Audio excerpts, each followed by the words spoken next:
right now is I'm going to crunch 1,400 years of Islamic history in 5 minutes and make it as exciting as I can possibly make it. Because I hated history when I was a little girl. At this age, I appreciate history. And now I understand why they say those who don't learn from history are doomed to repeat it. In order for you to understand why Western civilization is very different than the Islamic world, you need to understand the history of Islam. When Prophet Muhammad supposedly revealed his revelation from the angel Gabriel that he is supposed to be the last of the prophets in the early 600s, he started preaching in his own city, Mecca. He tried to recruit friends and followers to be able to spread his religion. And he tried for 12 years and failed. And after 12 years, he was only able to recruit his immediate family and friends. So he decided, if I go to Medina, which was the Jewish hub of Arabia, the business hub where the Jews lived, if I go there and preach my religion to them, if they accept me, that will buy me respect and stature between my own people, and they will accept me. So Prophet Muhammad started borrowing a lot from the Old Testament to make his religion more palatable to the Jews, to make it a lot similar. This is why you see a lot of similarities between Judaism and Islam. For example, Jews don't eat pigs, Muslims don't eat pigs. Jews pray a few times a day, Muslims pray a few times a day. Jews fast on Yom Kippur, Muslims fast on Ramadan. And this is why you started seeing a lot of good writing in the beginning of the Quran when Prophet Muhammad was saying all the good things about the people of the book. He took his message and went to Medina trying to recruit the Jews, talking about the people of the book, talking about how similar the two religions are. When they refused to accept him and follow him as the last of the prophet, that's when he turned against them and started killing them and started expelling them. That's when Islam went from a spiritual movement for the first 12 years of Islam into a political movement cloaked in religion after the year of the Hijrah, after Muhammad went to Medina and the Jews did not accept him. He became a military warrior and declared war on them and started expelling them. Jews and Christians became dhimmi, or second-class citizens. They were only allowed to stay alive and not be killed only by paying the jizya, or the protection tax. So they had a choice: convert to Islam, or if you want to stay alive, you have to pay the jizya or protection tax, living as dhimmi in the Islamic nation. Christians and Jews could not ring church bells. Jews could not blow the shofar. Christians could not ring church bells. They could not pray publicly.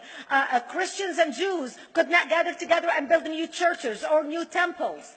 And the way they paid the jizya, or the protection tax, was in a monthly ceremony where they would get together downtown and the Jew would kneel on his knee and hand his goods to the mullah, who would take the goods as the price for buying the protection. And in many areas, Jews and Christians were given necklaces to wear as a receipt that they paid their jizya, or their protection tax.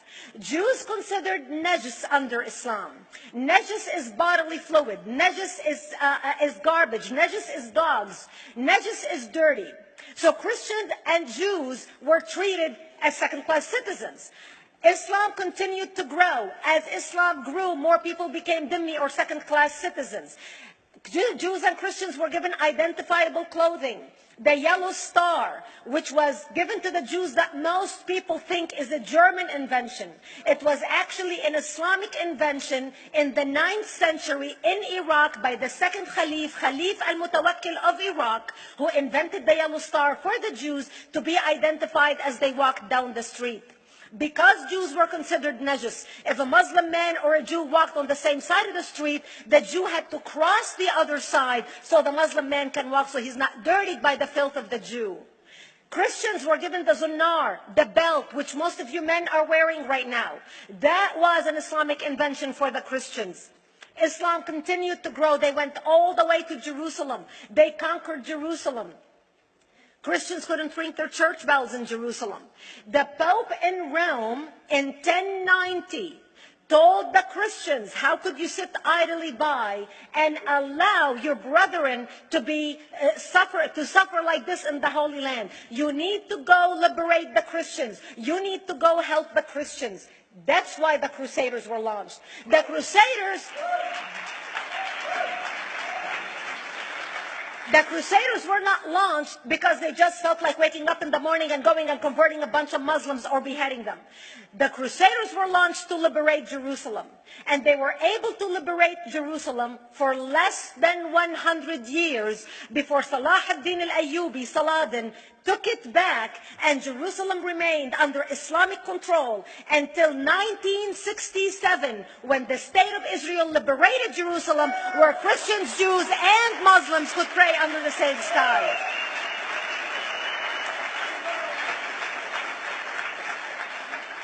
The Crusaders continued fighting Islam, and for 300 years they tried and failed. And by the 1300s, the Crusaders disappeared because they could not win against Islam. Islam continued to expand. They went all the way to Central Europe. They went all the way to China. They went to India. They conquered Spain. They changed the name of Spain from Spain to Andalusia.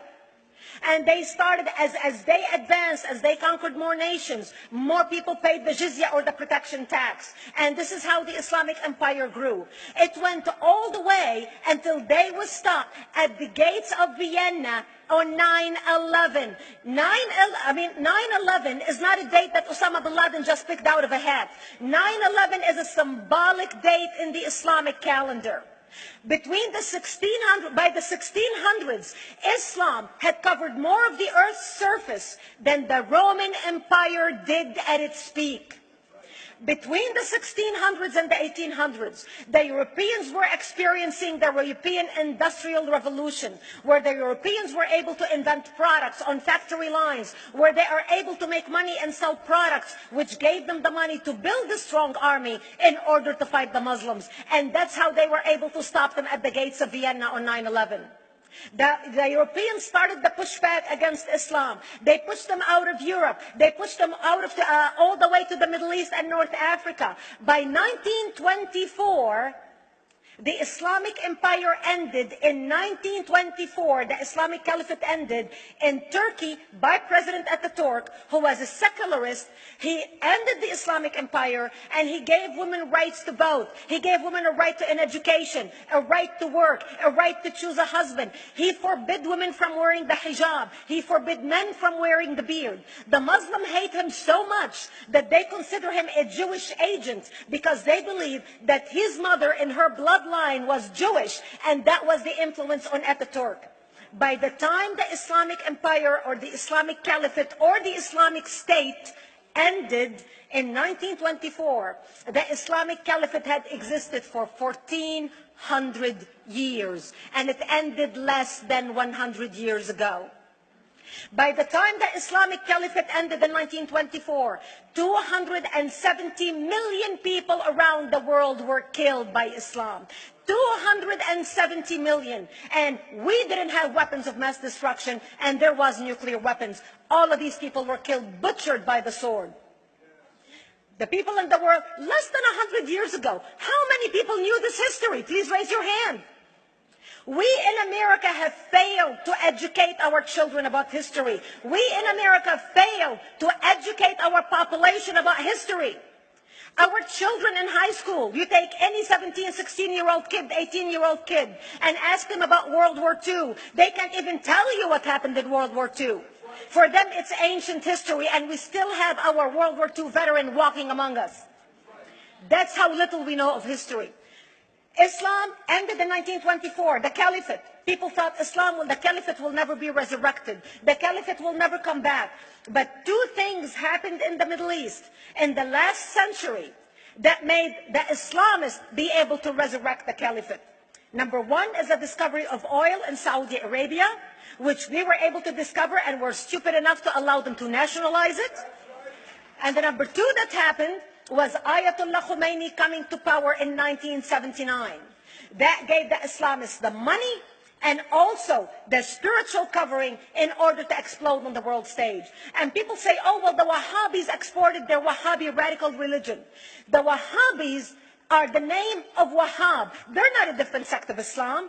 They follow the authentic preaching of Prophet Muhammad, the way Prophet Muhammad lived and practiced his religion. This is why neither you or me or any infidel can step a foot in Mecca, because as far as they're concerned, we are filth. And as infidels, we're not allowed to step a foot, not President Obama and not anybody else. As a matter of fact, Al-Qaeda used to use Saudi Arabia and its success as an excuse to recruit members, as the example to show them how Allah has blessed Saudi Arabia because of the way they adhered to the tenets of Islam. And today we talk about ISIS. ISIS is not a new invention. ISIS resurrected the caliphate that ended less than 100 years ago. Except we are too ignorant and too uninformed to understand what ISIS is doing and why ISIS is succeeding.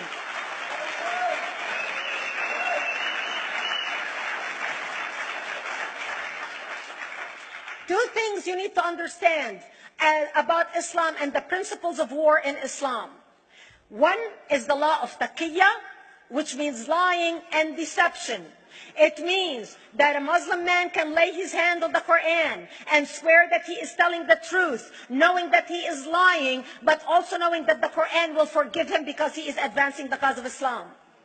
The second thing you need to know about is that the Treaty of Al-Hudaybiyah, which is an Islamic principle of war and a model on how to deceive your enemy when you have to sign peace treaties with your enemy. And it is based on an example by Prophet Muhammad. Prophet Muhammad was attacking the Meccans and their caravans when he was living in Medina. One day he attacked them because this is how he got the goodies. He would attack them, rob them, and spread the goodies among his men. And this is how he was able to recruit, because this is how people made money without working. And so he attacked the Meccan caravans. When he realized he's not able to defeat the Meccans in that city of Al-Hudaybiyah, in that place, he signed a 10-year treaty with them. Does that sound familiar? A 10-year treaty with them that says he will not attack them, he will have peace with them, he will not declare war on them. Muhammad used the treaty for 2 years to build his military, strengthen his army, and when he realized he was strong enough to attack his enemies when they least expected it, because they thought they had a peace treaty with Muhammad, he broke the treaty, attacked them 2 years later, and Mecca fell within 24 hours because they were not expecting the attack. And that became a principle of war in Islam. And to give you an example of how that is practiced, this is why anything signed with Iran means nothing to them. And to give you an example of how this law has been put to use in recent history, Yasser Arafat, who's not an Islamist, but he is a Muslim, met with the Israelis and signed the Oslo Accord in 1993. Remember all the handshaking at the lawn of the White House? The Oslo Accord, Yasser Arafat used the peace treaty, the Oslo Accord with Israel, to get Israel to bring him back and give him his territory, finance his military, train his police, and give his police the weapons. Yasser Arafat broke the Oslo Accord 8 years later, didn't even wait 10 years, and declared the second intifada in 2000, and all hell broke loose. He used the same treaty to win and deceive against his enemies and deceive his enemies. When Jordanian press, after Yasser Arafat signed the Oslo Accord with Israel, and Egyptian press would interview Yasser Arafat, and they would say, how could you sign a peace treaty with the devil? How could you sign a peace treaty with the Jews? Yasser Arafat will tell them, remember Hudaybiyah. That's all he would have to say. The whole Muslim world knew exactly what Yasser Arafat was talking about. We in the West and the Jews in Israel, it was over their heads. Nobody understood what Hudaybiyah was referring to. And this is the type of deception that we are dealing with. So when Iran signs a peace treaty with the United States for 10 years, they are using us as useful idiots, as gullible, ignorant people who are signing a peace treaty with the devil in order for Iran to continue her thing. In this deadly game of thrones, there's no place for America or for Israel. We don't have to gamble with our future and with our children's future. Elie Wiesel. And I wish I could promise you, Elie, that the lessons of history have been learned. That is why it is so important to be wise about who we're going to put in the White House next year.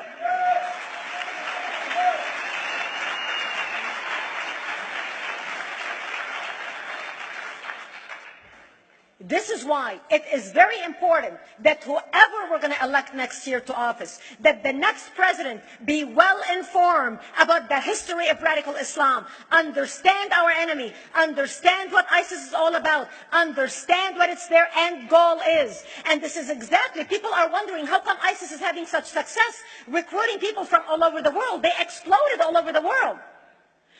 The Pew Research did a poll. And of course, the Pew Research is not Brigitte Gabriel, is not Fox News, is not Tony Perkins. The Pew Research did a poll in 2013 when they went around the world and interviewed Muslims from Islamic countries all over the world. And they asked them two questions. Would you like to have Sharia law as the law of your country? And would you like to see the Islamic Caliphate? And remember, this was in 2013, before ISIS. The 5 top countries in the world, in the Islamic world, the 5 top Islamic countries: Indonesia, 204 million Muslims; Indonesia, Afghanistan, Indonesia, Pakistan, Egypt, Nigeria, and Bangladesh. 77% of Muslims interviewed in these Islamic countries, 77% want the establishment of Sharia law and want the establishment of an Islamic state. That means 77% of the world, quote, moderate Muslims agree with the establishment of ISIS and what ISIS is doing. Let's not fool ourselves. This is very important, that whoever we're going to elect is going to be somebody who is strong on national security, who's going to put America first, who's going to make America great again, who's going to send a strong message to the world. The minute he walks into office, whoever we elect, that the world is going to realize that this person you're not going to mess with, because he could care less about what you think, what the UN thinks, what the world thinks. They can all go to hell. We care about America and only the United States of America. I hope that we learn from the lessons of history, that we learn from the Elie Wiesels, from the Brigitte Gabriels, and many others who are warning America about what's to come. May God bless you one and all, and may God bless the United States of America. Thank you.